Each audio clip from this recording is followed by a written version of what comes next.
हम सब जानते हैं C for corruption Congress, C for confuse Congress, लेकिन अब सी फॉर कोकेन कांग्रेस।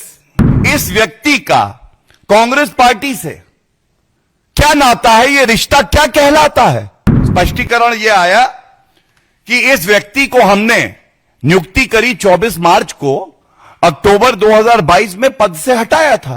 आप एक डिजिटल प्रमाण दीजिए, डिजिटल फुटप्रिंट्स रहते हैं, दिखाइए कैसे यह प्रतीत होगा कि ये जो आपने हटाया था ये वाकई अक्टूबर 2022 में था। कैसे यह पता चलेगा जनता को कि आनन फानन में जैसे ही ये पकड़ा गया, और आपको पता है जनता ये मानती है आप कोकेन कांग्रेस है, ड्रग वाली कांग्रेस है, युवाओं की खिलाफत करने वाली कांग्रेस है, आपने तुरंत इस तरह का बैकडेटेड एक निष्कासन पत्र निकाल दिया। देश की जनता, हरियाणा की जनता अचंभित है, आक्रोशित है, क्योंकि ये कैसी सी कांग्रेस है। हम सब जानते हैं C for corruption Congress, C for confuse Congress, लेकिन अब सी फॉर कोकेन कांग्रेस। चिंता की बात है, कांग्रेस पार्टी का एक पदाधिकारी जिसकी गिरफ्तारी होती है, इसके पकड़े जाने के बाद जनता पुलिस को शाबाशी दे रही है, सरकार अपना कार्य कर रही है, और यह भारतीय जनता पार्टी की प्रतिबद्धता ही है कि चाहे कोकेन कांग्रेस कितना ही क्यों ना चाह ले, लेकिन देश के युवाओं को नशे की लत हम नहीं लगने देंगे। देश का युवा रोजगार पा रहा है भारतीय जनता पार्टी से। यह लड़ाई है विचारधाराओं की। नरेंद्र मोदी जी कह रहे हैं कि युवा खेलेगा, शिक्षा प्राप्त करेगा, इनोवेशन होगा भारत में, रोजगार के अवसर पैदा हुए हैं, नौकरी मिलेगी। और दूसरी तरफ कांग्रेस पार्टी है जो भ्रष्टाचार के लिए, सी फॉर करप्शन के लिए जानी जाती थी, अब सी फॉर कोकेन के लिए जानी जा रही है। और क्या यह आज पूछा नहीं जाएगा कि अगर ये जो मुख्य आरोपी 5,000 करोड़ रुपए की ड्रग्स की खेप के जो पकड़ी गई है, जिम्मेदार पाया गया है, तो राहुल गांधी, मल्लिकार्जुन खड़गे, प्रियंका वाड्रा गांधी, सोनिया गांधी, भूपेंद्र हुड्डा, ये लोग चुप क्यों हैं? ये कौन सा नशा है? ये सत्ता का नशा है? आपको लगता है कि आप हरियाणा के और भारत के युवाओं के साथ, उनकी जिंदगी के साथ खिलवाड़ करोगे और जनता चुप रहेगी, भारतीय जनता पार्टी चुप रहेगी? ऐसा नहीं होने वाला। मैं धन्यवाद देता हूं गृह मंत्री श्री अमित शाह जी का, जिन्होंने कल बड़ी स्पष्टता से कहा, और मैं इस बात को पढ़ना चाहूंगा, यह संदेश पूरे देश में जाना चाहिए, हर युवा के मन की बात थी ये। एक और जहां मोदी सरकार नशा मुक्त भारत के लिए जीरो टॉलरेंस की नीति अपना रही है, वहीं उत्तर भारत से पकड़ी गई ड्रग्स की 5,600 करोड़ की खेप में कांग्रेस के एक प्रमुख व्यक्ति की संलिप्तता बेहद खतरनाक और शर्मनाक है। कांग्रेस के शासन में ड्रग्स से पंजाब, हरियाणा और समग्र उत्तर भारत में युवाओं का जो हाल हुआ है वह सभी ने देखा है।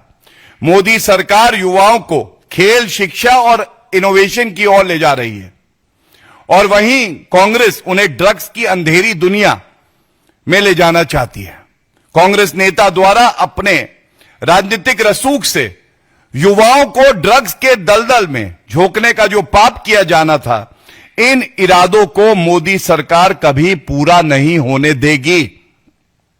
हमारी सरकार ड्रग्स के कारोबारियों को राजनीतिक पद या कद देखे बिना ड्रग्स के पूरे तंत्र का विनाश कर नशा मुक्त भारत बनाने के लिए संकल्पित है।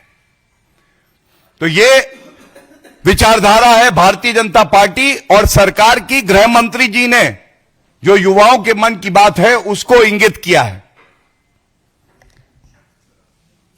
मैंने राहुल गांधी की, खड़गे जी की चुप्पी के बारे में बोला। आज ये पहला प्रश्न पूछा जाएगा, क्या रत्ती भर भी नैतिकता सत्ता के नशे में जो पूरी तरह से आज राजनीति कर रहे हैं बची है कि वो एक शब्द बोल सके? इस व्यक्ति का कांग्रेस पार्टी से क्या नाता है? ये रिश्ता क्या कहलाता है? और फर्जीवाड़ा जिसके लिए कांग्रेस पार्टी प्रसिद्ध है, एंटी डेटिंग करना डॉक्यूमेंट्स की, फर्जी डॉक्यूमेंट्स बनाना, यही तो कांग्रेस पार्टी का चरित्र है। यही तो चरित्र है कोकेन कांग्रेस का। तो मैं पूछना चाहूंगा, यह व्यक्ति जो है, इसकी नियुक्ति इन्होंने करी है 24 मार्च 2022 को, और जैसे ही वो एक अभियुक्त निकला, और ये अभियुक्त ये कमर्शियल क्वांटिटी से भी बढ़ के है।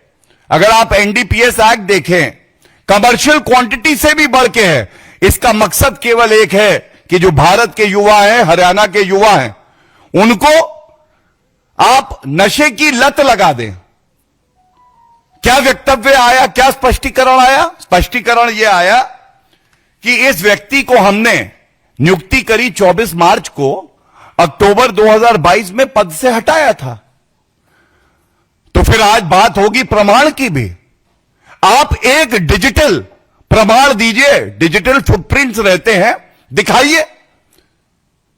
कैसे यह प्रतीत होगा कि ये जो आपने हटाया था ये वाकई अक्टूबर 2022 में था?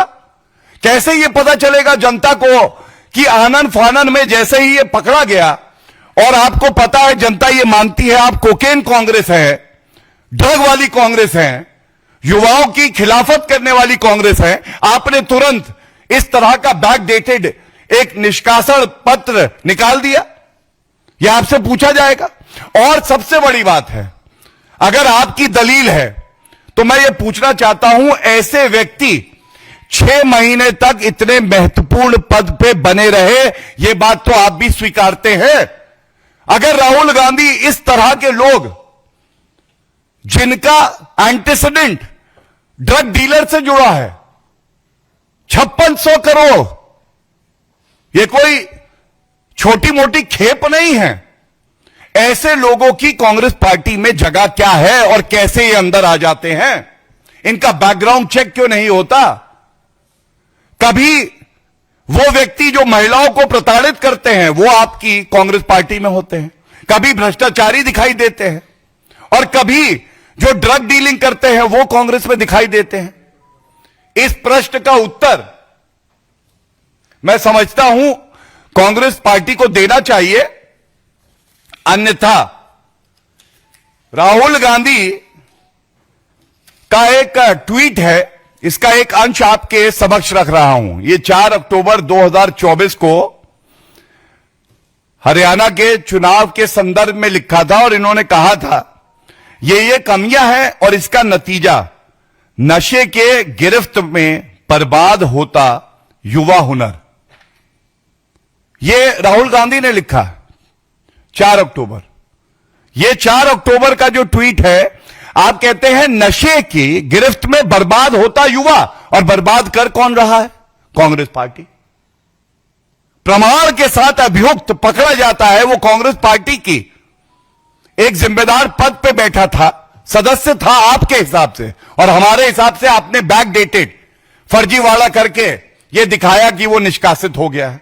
तो ये सवाल हम आपसे इसलिए पूछ रहे हैं, क्या आज कांग्रेस पार्टी युवाओं को नशे की लत लगवाने के लिए सबसे बड़ी ड्रग है? यह चिंताजनक है। क्या लीडर ऑफ ऑपोजिशन, जिनकी जिम्मेदारी है ये कि वो इस मुद्दे पे बड़ी गंभीरता से स्पष्टीकरण रखे, कैसा सत्ता का दशा है कि राहुल गांधी आज चुप है? जनता कह रही है ये कंफ्यूज कांग्रेस, करप्ट कांग्रेस और कोकेन कांग्रेस है। और इसीलिए मैंने गृह मंत्री अमित शाह जी का जो वक्तव्य है, जो ये दर्शाता है कि हमारी जीरो टॉलरेंस की पॉलिसी है ड्रग अब्यूज पे, हमें ये लड़ाई लड़नी है और ये लड़ाई हम जीतेंगे भी। आज प्रश्न ये है कि कांग्रेस पार्टी का रुख और उसका रोल क्या रहेगा। वो लड़ाई में हमारे साथ खड़ी होगी, देश के साथ खड़ी होगी, या वो स्वयं अपने नेताओं से ड्रग डीलिंग करवाएगी। ये बड़ा ही चिंताजनक है।